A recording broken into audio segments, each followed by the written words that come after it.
Hey guys, welcome back. Your dumpster diving practice can always be improved upon, and today we are talking about 5 specific ways to optimize your dumpster diving experience. Whether you are just starting out or just thinking about starting out, or even if you've been at this a long time, I really believe that these 5 tips can improve your dumpster diving business. So let's get started. Number 1, plan a route to save time and gas money.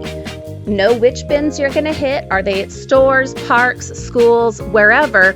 Know which ones you're going to hit and find the best, most optimal route to get from one to another so that you're not wasting time driving back and forth and all around and wasting money on gas.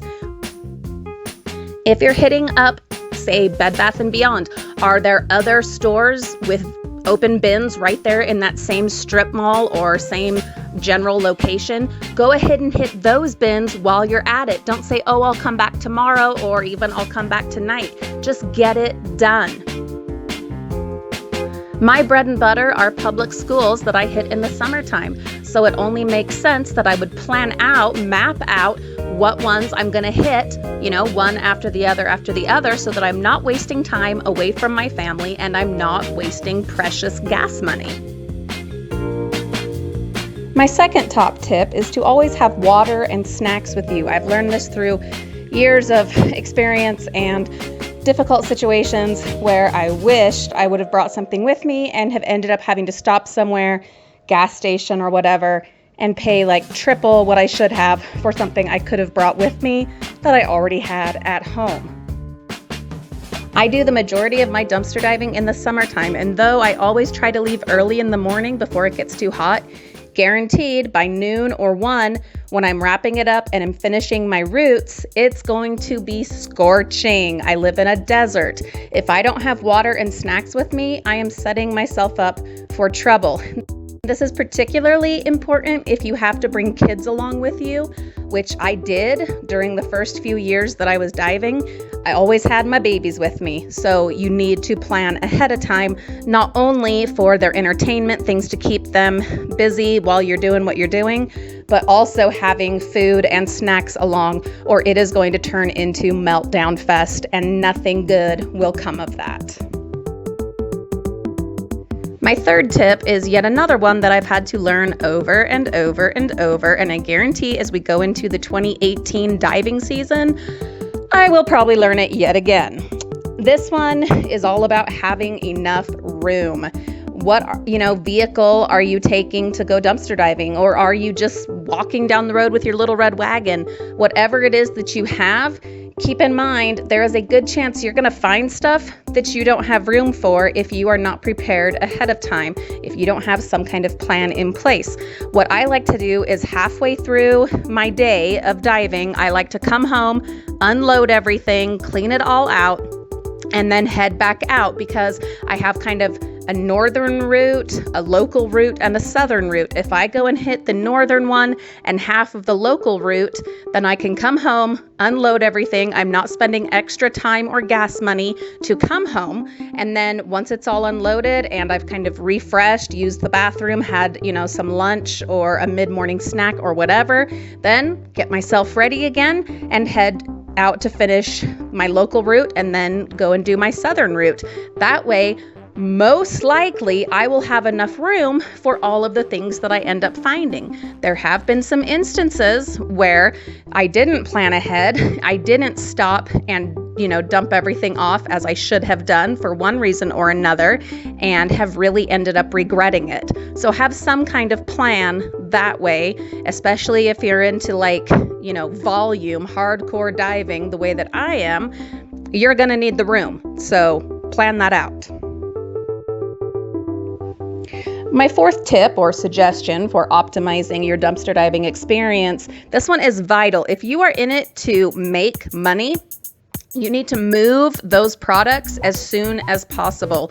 You find something awesome, Bring it home, clean it up, research it, see what it's worth, get all of the details that you can, and get that thing posted, whether on eBay or Amazon or your, Facebook yard sale site or whatever platform you're using to sell it. Get it done as soon as possible. I'm telling you guys this as much as I am for myself.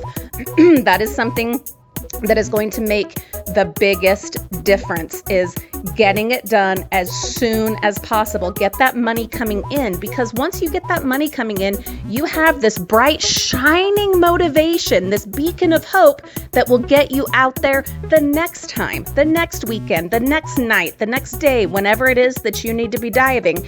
You're going to have that money coming in that's going to tell you, yes, this matters, this is important, this is worthwhile. That's not going to happen if the stuff just goes and, sits in a pile somewhere or is stacked in a closet, out of sight, out of mind. Get it sold as fast as possible to keep your motivation up and running. Number 5, my last tip, is probably the most vital and most important. And it's also the simplest, but can also be the most difficult.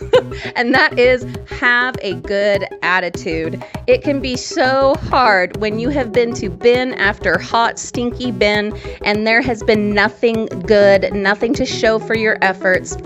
And then you're like, forget it. This sucks. I don't know why that crazy lady on YouTube talked me into doing this, because this just blows. I'm done.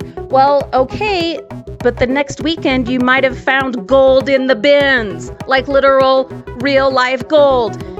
Don't give up. Keep going. Remember why you're doing it. Remember your goals and your dreams and your plans, and have a good attitude.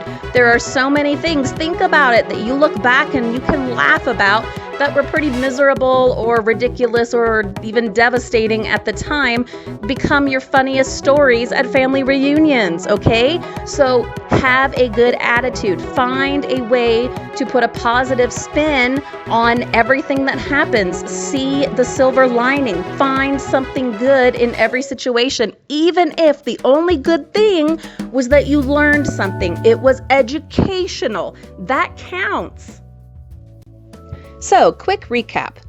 Plan a route to save time and gas money. Have water and snacks with you. Make sure you have sustenance to sustain you through your endeavors. Have enough room. Make a plan for dumping your stuff off or limiting how much you're willing to bring in.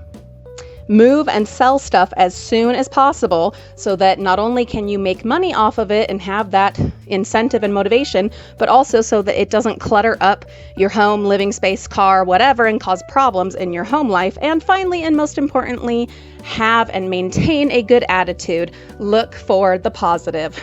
I just know that by following these 5 steps, these little tips that I have learned through my many adventures of dumpster diving, good and bad, you will have a better, more optimal dumpster diving experience. All right, get out there, get diving, have a wonderful day. If you have any other tips that have worked for you in your dumpster diving experience, go ahead and leave those in the comments below to benefit all of us. Have a great day. Bye-bye.